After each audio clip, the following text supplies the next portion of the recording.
In our very first story, managers of the Keene Health Center in Kumasi have admitted lapses in their communication regarding tests conducted on blood meant for transfusion found to have been contaminated.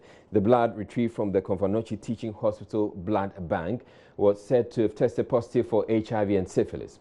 A fresh test overseen by an independent committee could, however, not corroborate the earlier claim, prompting the blood sample to be sent to the Noguchi Memorial Institute here in Accra for further analysis. But even before that test is done, Chief Executive of the Keene Health Center is conceding the tests they conducted were only preliminary. Now, Police Criminal Investigations Department is taking over inquiry into the allegations by a relative of a patient at the Keene Health Center. Evans Adokobla, in a Facebook post that went viral, accused the CAT blood bank of supplying blood infected with HIV and syphilis to his sick mother, all based on the results from the Keene Health Center in Kumasi. Now, the Keene Health specialist, Dr. Eyising, an internal health specialist, tells Joy News or Hemingteria he takes blame for whatever has happened, though he admits his decision was without malice. Dr. Adokobla's claim follows a supposed test by Keene Medical Health Center, whose officials say the blood was only screened. Here is Dr. Eyising. Credo is a first response test, which is a kit and not laboratory equipment. That yielded positive for the syphilis and HIV. It was not a confirmatory test, and I repeat. And the note I wrote stated that they should kindly recheck, meaning confirmatory. I think the public is confused about screening and confirmatory, and I hope there will be better education in due course to realize that for a lot of these serological tests or kits, they are only screening tests, and they still have some percentage of false positive, sometimes 5 to 10%, and that is why we keep on asking for bigger facilities to confirm. Dr. Eyising says he takes the blame for the development, though he meant no harm. There are concerns that you are a medical practitioner and you've known the managers of, for instance, the blood bank. If there was anything like communication, the medium that you use, is it the best? I agree, there was a lapse there, and I'll be honest, it wasn't out of malice. The truth is, I actually tried calling them. I tried calling the head then, but I think she must have been at a meeting, so she didn't pick. And I'll be honest, I was also attending to other patients at that time. So I didn't have any malice, and the truth was, it's an eye-opener for me, but I agree. I mean, I take blame for that. But the idea was, well, we needed to get the blood as early as possible and then give it to the patient. So sorry about that, I take the blame. Meanwhile, police have sent the blood in dispute to Accra for further laboratory tests. ACP Peter Baba is regional crime officer. Now the police has taken custody of the blood, and then we are taking them to the public health reference lab in Accra for testing. Even with that, we have requested and taken the test kits by the private hospital, the Keene Health Center. We've taken their test kits for testing. So all of them have been sent to Accra for the testing. So now until the results come, we will not be able to confirm. From Kumasi, for Joy News, Oyeminteria reports. Well, joining me on the line right now, actually via Skype, is Oyeminteria, who has been following this story. Now, Oyemi, what's the very latest we're hearing on this particular story?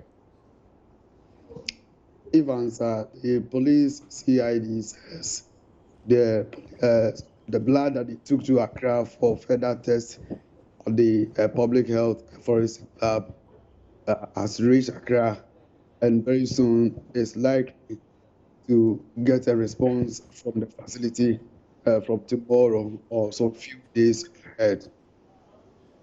All right. Now, how about the test, the Keene Medical Center, the Dr. Eyising, who you spoke with, who's actually conceding that there were actually lapses with that. What has been the reaction of the family that actually reported this? Yes, Israel, the lapses that Dr. Eyising talked about is the communication gap. For instance, efforts to reach Konfanochi didn't go through.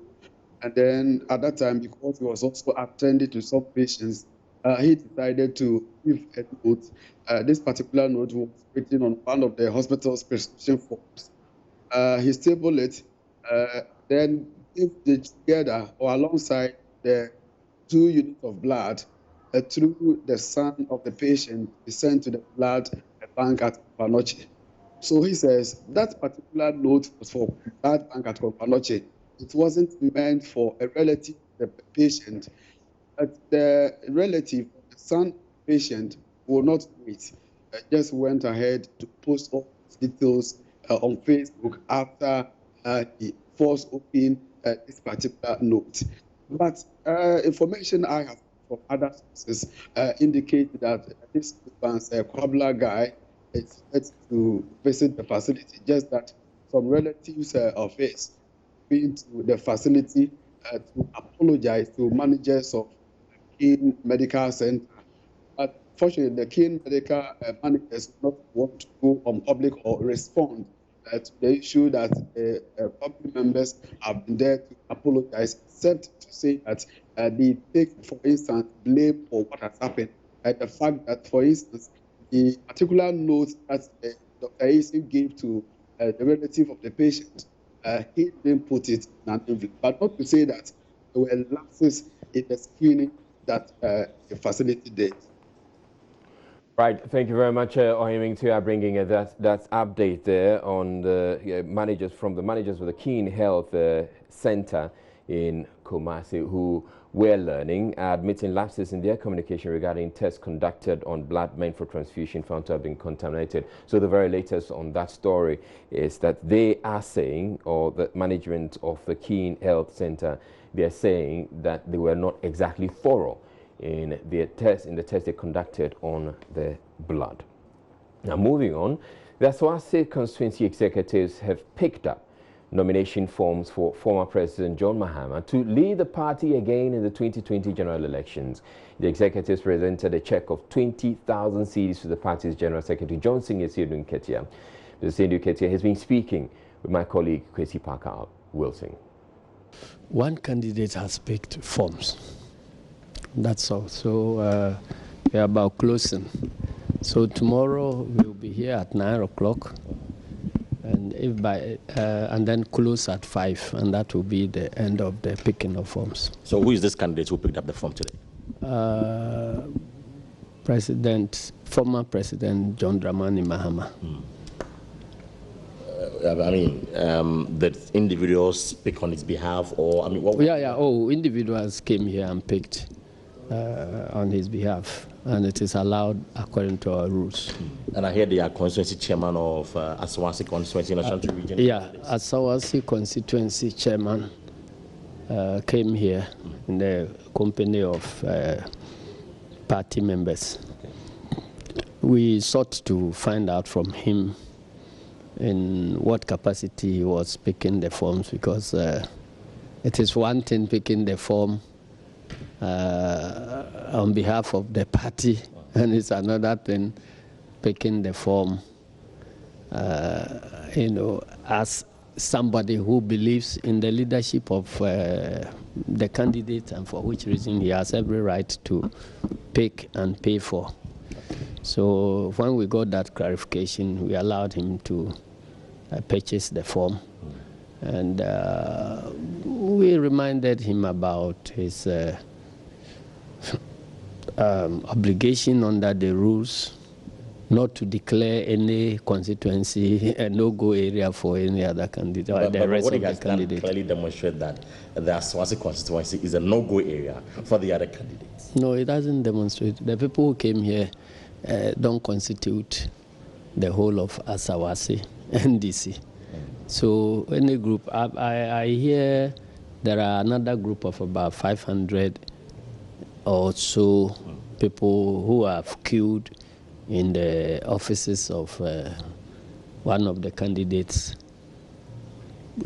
offering to contribute towards the payment of the filing fee. And there's no rule against that one. Now, the picking of the nomination forms for former President John Mahama comes at a time when there's been this controversy about the fact that the fees are too high. The 400,000 cedi filing fee is too high, and there have been petitions to get the fee reduced. Now, Esedun Ketia, the General Secretary, has also been reacting to the petition asking the current executives to step aside from the electoral process. According to the General Secretary, he will only present the facts of the matter to the National Council of Elders when he is invited to answer questions on the petition. He also wants the aspirants to propose more innovative ways to raise funds for the presidential primaries. They've laid the petition before the chairman of the Council of Elders, whose voice carries a lot of weight.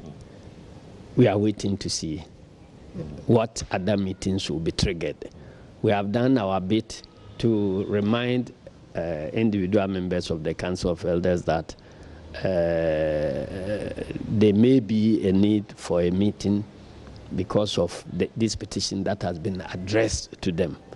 So if by tomorrow there is a meeting, we all go through the issues and then see where any further decisions will lie. It is only after a new decision has been taken that the Secretariat can be advised whether to proceed to close the nomination or to extend the closing date. I have maintained, or we have maintained, that these filing fees were not fixed in a vacuum. They were fixed after due consideration of several factors. If they think that our best effort is not satisfactory, that's why they have petitioned. Let them come with their fresh ideas. We'll sit around the same table together. It's unfortunate that the letter was not addressed to us, so we cannot begin a process of bringing people around. If this letter had been addressed to us, perhaps today we would have gathered everybody so that we will come together and bring them and put our cards on the table that please tell us this is what it takes to run the election. What we are expecting you to mobilize, it is not going to be even half of the amount. Okay. The other, the balance would have to be mobilized by us and the Council of Elders. The Council of Elders have a committee in place that is engaged in a similar mobilization. We are also approaching our mobilization, and we say, you are candidates. You also mobilize this one. If you have a problem with it, let us all come together and sit there and see how we get the thing financed so that we can have the elections done. Now, students of the Ghana Institute of Journalism who were barred from writing the end of semester exams over the weekend for owing fees will now have to wait until next semester to write that exam. The school fees policy introduced by the authorities, which the students describe as harsh, sparked protests on Sunday, resulting in the cancellation of the day's exams. The police had to be called in to restore order. Well, now the school's management, following some deliberations, has rescheduled the exam that was called on Sunday as a result of the protest. Undergraduate students will take theirs on Sunday, December 16, 2018, whilst graduate students will sit their exams the following Sunday, December 23, 2018. GIA Director Professor Kwamena Kwanza Edu announced at the Joint News Conference in Accra with the Students' Representative Council that students who are yet to pay their required fees have until midnight of Wednesday to do so, insisting those who fail to comply will still be barred. Have always been required to pay 80% of their fees in the first semester and the remainder in the second semester, whilst all continuing students have always been and are still required to pay a minimum of 60% in the first semester and the remainder in the second semester. In other words, if you don't pay and register, the two are linked. You are not considered a student. The only thing that makes you a student is the fact that you have paid your fees and registered. Otherwise, we cannot even identify who you are. The graduate students, for graduate students, the payment schedule is as follows. That they pay a minimum of 70% in the first semester and the remainder in the second semester. 2, management will open the online registration platform again for the last time for students to pay the required amount and to enable them to register. The window is for a period starting from now, as we speak, till Wednesday, December 5th, 2018, midnight Wednesday, December 5th, 2018. So between now and midnight Wednesday, students have the opportunity to pay whatever monies they owe up to the percentage that I have previously just stated and register. That is the agreement we have come to. And when they do that, they will be allowed to write the exam. Once they have done that, they are recognized as students and will be allowed to write the exam. Well, joining us on phone right now is Emmanuel Kuma, who is the SRC president of Ghana Institute of Journalism. Thank you very much, Emmanuel Kuma. Now, I would want to understand from you, first of all, at what point did complaints about this fee policy impacting on exams come to your attention? This is, first of all, good evening to you, Israel, and good evening to all listeners. This issue of payment of fees and not being able to write exams came up right from the beginning of the semester. That is when the management took office and they made known of the fact that it has been a very bad culture, in the school that we always proceed or the semester ends with people still owing large sums of money, to the school, and that does not really allow the school function properly. All right. So it came up at the beginning of the semester. All right. So come Saturday, all students were aware of this policy, and so why did they have to result in protests on Sunday? Well, students who had concerns or students who were faced with some students who were faced with this challenge came up to the SRC, to actually plead on their behalf or for an extension right from the beginning of the semester when this issue came up. Ideally, we're supposed to, the registration window should have closed there.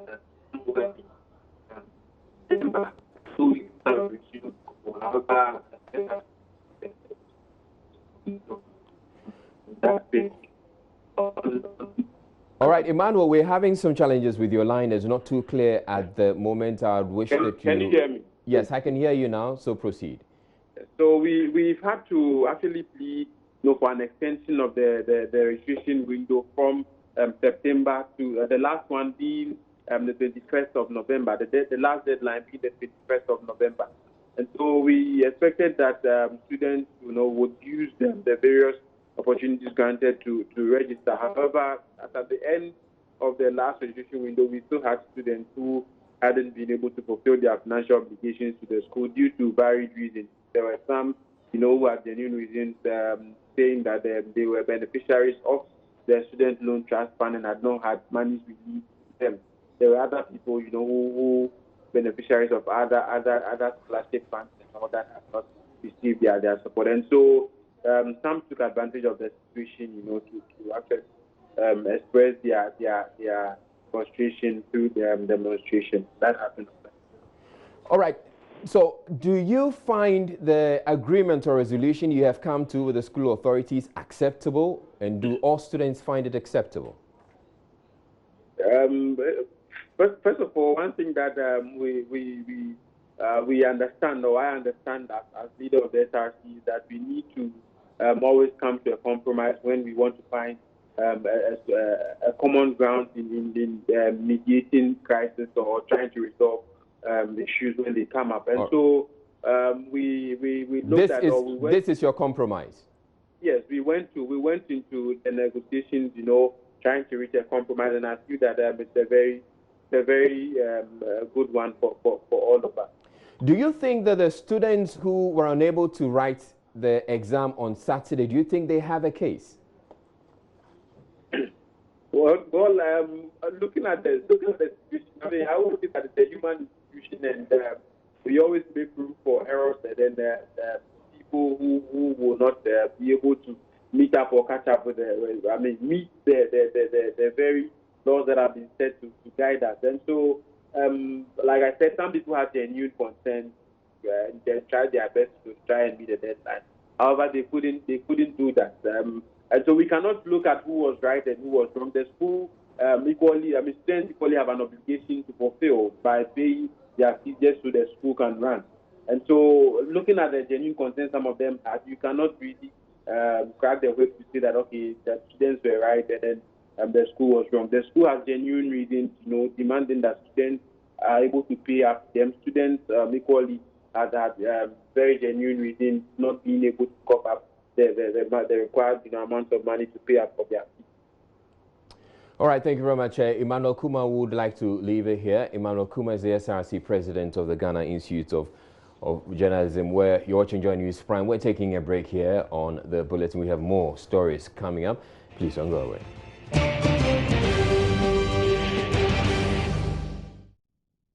Now, members of Parliament are calling on the Speaker of Parliament to take action on why a man with physical disability was denied access into the chamber last Friday. Alex Tete, a member of the Right to Information Coalition team, said he was denied access to the chamber because the security man insisted that he won't be able to stand when the Speaker leaves the chamber. It is customary for all present in the chamber to stand up as the Speaker enters or leaves. Joseph Opoku-Gakpo has more.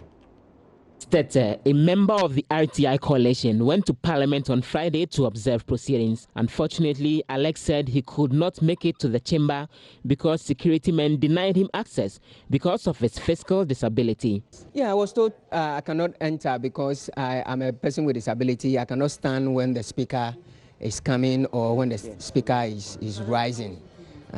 So I was denied access to the Parliament House because of that. Yeah, the security people who were managing the gate. I was sad. I cannot understand why I cannot enter because of my disability. I did not cause my disability. It's no fault of mine. And why should I be denied a right or access because I'm a person with disability? A statement from the House said Parliament is investigating the issue, delivering a statement to mark World Disability Day. North Tong MP Samuel Okudzeto-Ablakwa called for swift action on the issue. He was physically prevented from entering the public gallery of this House, allegedly on the basis that he would not be able to stand when the Speaker enters the chamber. If confirmed to be true, this scandalizes this august House, and we must take steps to ensure such reprehensible conduct never occurs again. Knowing you, Mr. Speaker, I believe you will cause an investigation into this report, which threatens to dim the image of this Parliament. The first Deputy Speaker of Parliament, Jose Usu, who presided over sittings, says the security men in the House have denied any such incident happened. The Public Affairs Department has issued a statement on the record to reflect that it is not the policy of Parliament to disallow people with disability into the chamber. Our security are denying the report, but if it did happen, it is most unfortunate and it's most regrettable. But we will assure the public that every effort will be made to facilitate people with disability who wish to enter or visit Parliament in future. Well, as the world marks World Disability Day, the Ghana Federation of the Disability Organizations say they were snubbed when they marched the Ministry of Works and Housing to present a petition on issues of accessibility. The president of the Disability Federation, Weija-Kasoa, says this was despite an advance notice they sent that they would visit the ministry. Gifty Andwapia has more. On the morning of International Day for Persons with Disabilities, a group of them were totally ignored at the Ministry of Works and Housing when they attempted to present a petition. President of the Ghana Federation of Disability Organizations, Weija-Kasoa, recounts the ordeal. This morning, we made presentations of this petition to 3 ministries. We moved to Works and Housing. we gave them prior notice of our coming. This morning we gave them a reminder. We went there and nobody was ready to come down to receive our petition. This is Ministry of Works and Housing. They asked us to come up, and we told them that we are persons with disability. You cannot go up. Your structures are inaccessible. The person who is doing the presentation is severely disabled. And they were not ready. And then somebody just said, "What do you want?" From the top. From the top. You understand? And we left in anger. Nobody, not even a messenger, was sent to come and receive and we must put... While some of them have described the action as disrespectful and unacceptable, the Ghana Federation of Disability Organizations is demanding contractors are denied building contracts if their building plans are unfriendly to persons with disability. They also want sanctions meted out to owners of buildings without access for the disabled. It's been 2 years after the expiration of a grace period for all buildings to comply with the law on accessibility requirement for persons with disabilities. Here is Alex Tete, a person with disability who was turned away from Parliament because of his condition, narrating why he had to use the particular entrance in Parliament at which he was refused entry. It wasn't friendly at all. How difficult was it for you to get through? It was so difficult. I couldn't go through the main entrance. I have to go through the back door. And going through the back door, it was difficult because the people thought that I'm not required to be there. Other colleagues who were non-disabled people were allowed into the lobby, into the public gallery. I, together with one person who is also a person with disability, were stopped. The two of us were stopped from entering. And we asked for the reason, and we were told that if the speaker rises, we need to also be on our feet. Voices of the disabled here in Ghana. It's been several years of advocacy for the persons with disability for their rightful place in society. Today, as the world marks International Day of Persons with Disability, they're demanding general access to healthcare, education, even buildings. They're demanding employment. We demand general accessibility. We demand employment. Gifty Andopia, Joy News, Accra. A member of the Weija-Kasoa Ridge Assessment Team, Ahmed Antoma, is calling for re-engineering of the area to protect it against a potential mudslide. Mr. Antoma, who is part of a team of experts who have been visiting the area, described the situation as dangerous. Various experts have warned a major tragedy similar to the mudslides which wiped away an entire community at Sugarloaf in the capital of Sierra Leone just a year ago could strike the Weija-Kasoa Ridge. The residents, however, say they really don't care. GJ, Photojournalist of the Year, David Andor, returned to the area to capture very revealing images detailing how dangerously some buildings are hanging on the ridge. Let's take a look.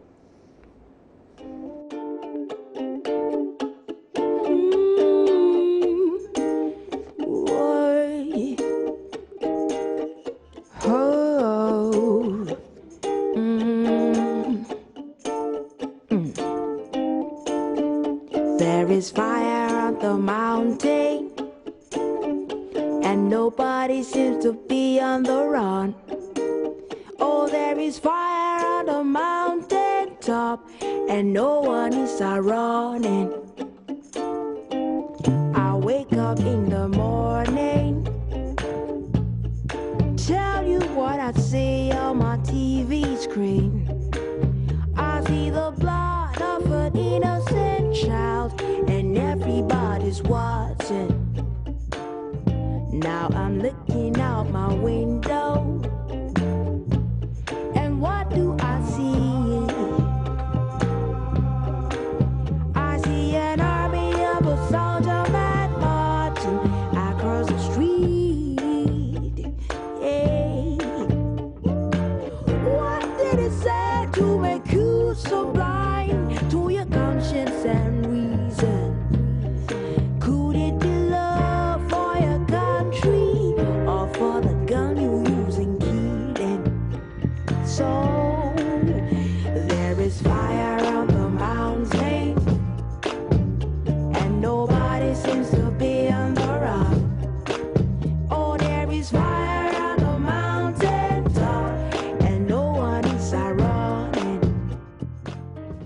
Right, let's get on the phone lines now and speak with the member of the Weija-Kasoa Ridge Assessment Team, Ahmed Nantongma. Thank you very much, Mr. Nantongma, for joining us. You have visited the area many times, and as we can see in the footage, on the photos that we've shown, the situation is quite serious. Now, what do you think it will take to get the people to relocate, as has been asked several times? Thank you, and good evening.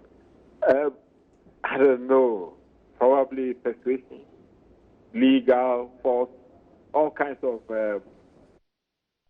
tactics must be applied, because I can understand that some people have gone there with their last pet and it will be difficult for them to just pack and go. So we'll have to put maybe if compensation necessary, because if not, when the worst happens, I mean, we'll have to spend money to rehabilitate the people living there anyway.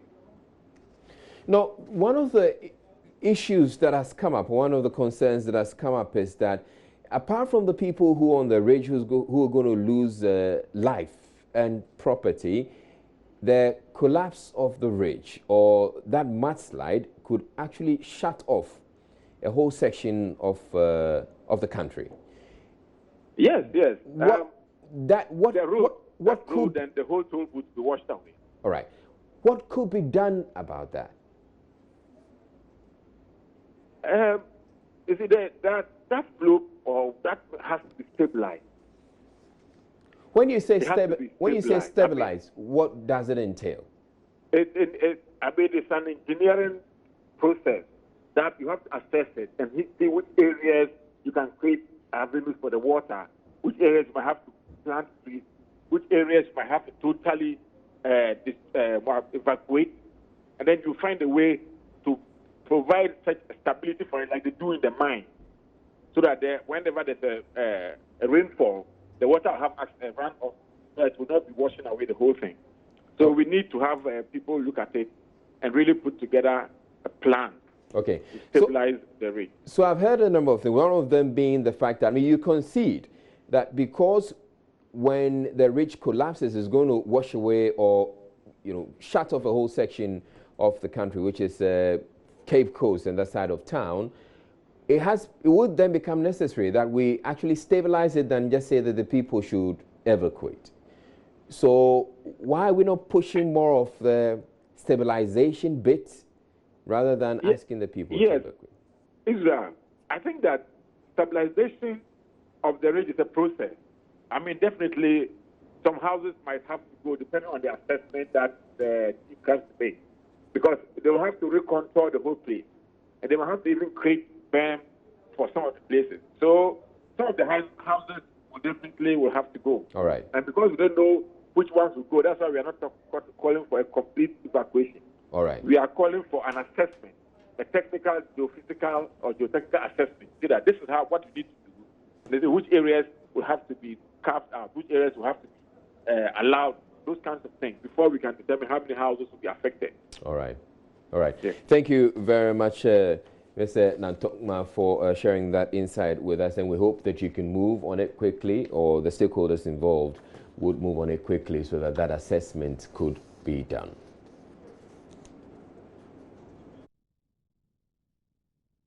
Now, Latif Idris has been a mining reporter of the year, the 4th Ghana Mining Industry Awards. Latif picked up the award with his hotline documentary titled Sandy Gold, the bloody race to win sand in Ghana. The report captured the worrying trend of illegal sand winning in Ghana, especially at the Nsawam municipality in the eastern region. We bring you excerpts of his documentary.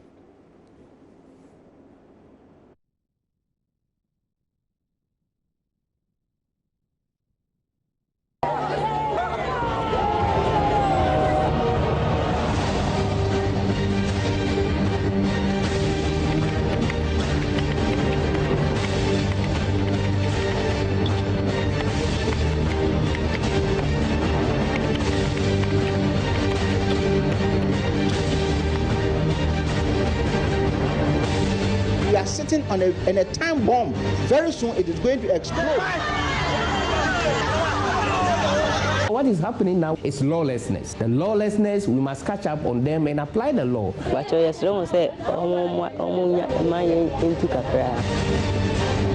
And yet the menace persists.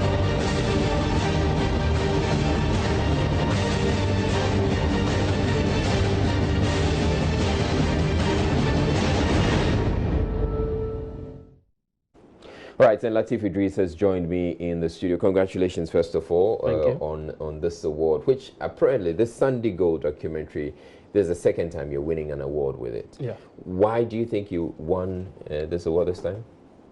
Yeah, this has to do with the mining sector. We know when you talk about mining, it's about gold. Yeah, mainly. It's about gold. Over the years, we've all been talking about gold. Nobody has really taken time to look at the sun-winning area of mining. Yeah.